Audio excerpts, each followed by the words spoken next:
The Queen has entered an 8-day period of mourning following the death of Prince Philip today, aged 99, as arrangements for his funeral, codenamed Operation Forth Bridge, have begun.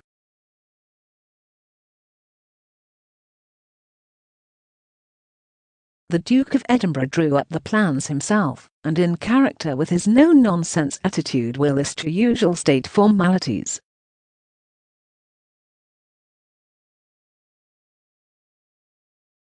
Philip will lie at rest in Windsor Castle for a period of days ahead of his funeral at St George's Chapel, which is expected to be socially distanced.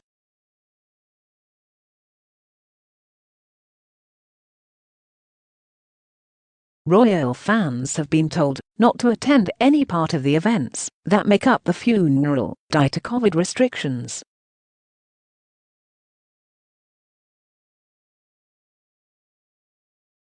The Duke of Edinburgh is expected to then be buried in Frogmore Gardens, in the grounds of Windsor Castle.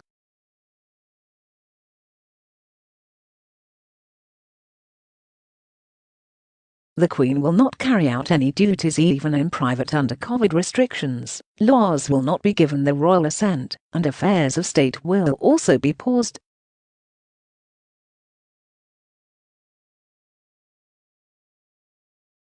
Following these 8 days, a further period of official royal mourning is expected to continue for 30 days.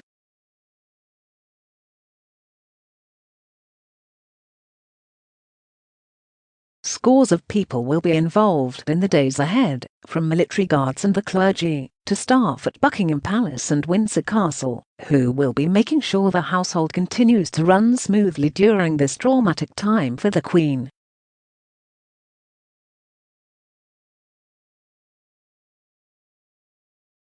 The Queen and her children and grandchildren will enter a period of mourning for their patriarch, which could last several weeks.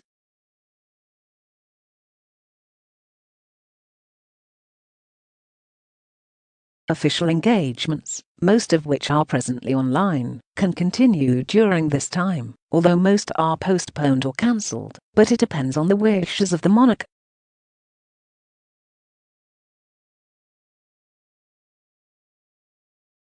In non-pandemic times, social engagements would usually be cancelled, except those for charitable causes.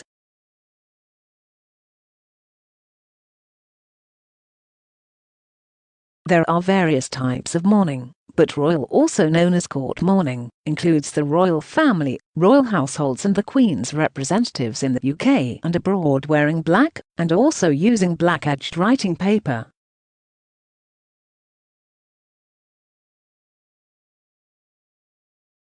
Most of Britain's monarchs are buried in Westminster Abbey and St George's Chapel, but both Queen Victoria and Prince Albert are in a mausoleum in Frogmore Gardens.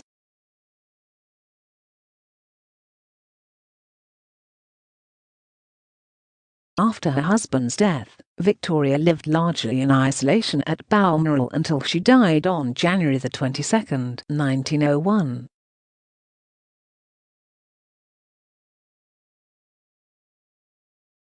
Her 40 years of mourning severely damaged the monarchy. Following the Duke's death, Union flags will fly at half-mast around Britain, but Philip will not lie in state, and there will be no state funeral.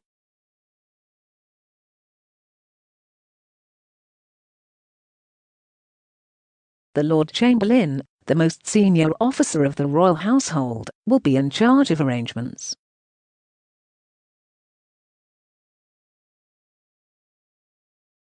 The Queen is also expected to broadcast a televised message to the nation at some stage over the next few days, although this is dependent on how she feels.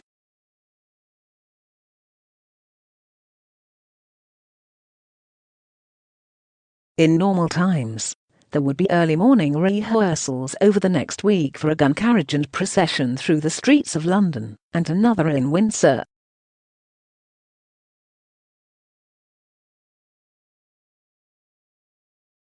The day before his funeral, the coffin would be moved across the road from Chapel Royal to the Queen's Chapel, to allow an easier transfer to the gun carriage.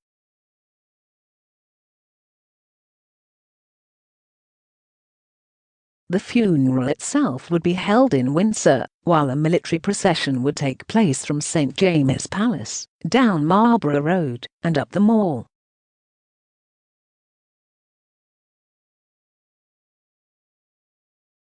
The gun carriage holding the coffin would then pass around the Queen Victoria Memorial, Buckingham Palace and up Constitution Hill to Wellington Arch.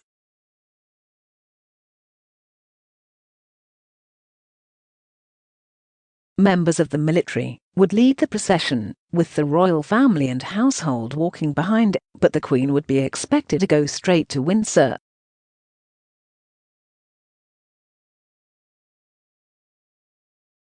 At Wellington Arch, there would be a royal salute before a ceremonial transfer sees with the coffin moved to a Land Rover hearse or car and taken to Windsor.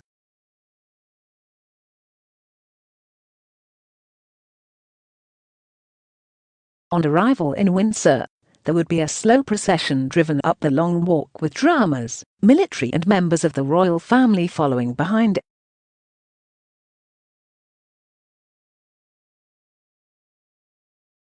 It would move up the Long Walk, through Cambridge Gate, and then onto Park Street, High Street, past the Guildhall and Castle Hill, and in through the Henry VA Gate.